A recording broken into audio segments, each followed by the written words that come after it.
Assalamu alaikum students, welcome to Campo. Today we are going to start chapter number 2, that is atomic structure. Atomic structure, in this chapter we are going to solve self-assessment number 1, which is on page number 25.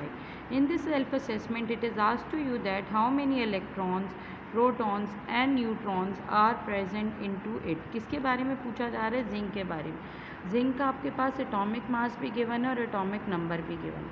Atomic mass याद रखिएगा, जो भी बड़ा number होगा atom के पास वो atomic mass होगा, क्योंकि atomic mass is the sum of proton and neutron. और जो छोटा नंबर होगा दैट इज़ एटॉमिक नंबर, और एटॉमिक नंबर आपके पास नंबर ऑफ प्रोटॉन को कहते हैं. तो अगर हम जिंक में देखें तो this 30 is atomic number, it is number of proton, and this 65 is atomic mass, it is sum of proton and neutron. और याद रखिएगा इसके ऊपर कोई भी चार्ज नहीं है. तो इसका मतलब है जब कोई भी चार्ज नहीं है तो इसका मतलब है जितने भी प्रोटॉन होंगे उतने ही इलेक्ट्रॉन हों. तो हम कह सकते हैं कि नंबर ऑफ़ प्रोटॉन जो है वो एटॉमिक नंबर है और ये 30 है.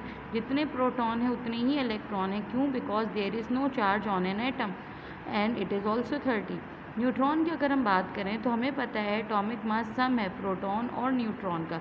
तो अगर उस सम में से हम प्रोटॉन की तादाद माइनस कर देते हैं ये 30, तो आपके पास जो है वो आ जाएंगे नंबर ऑफ़ न्यूट्रॉन, और जो कि है 35. तो नंबर ऑफ़ न्यूट्रॉन इज़ 35.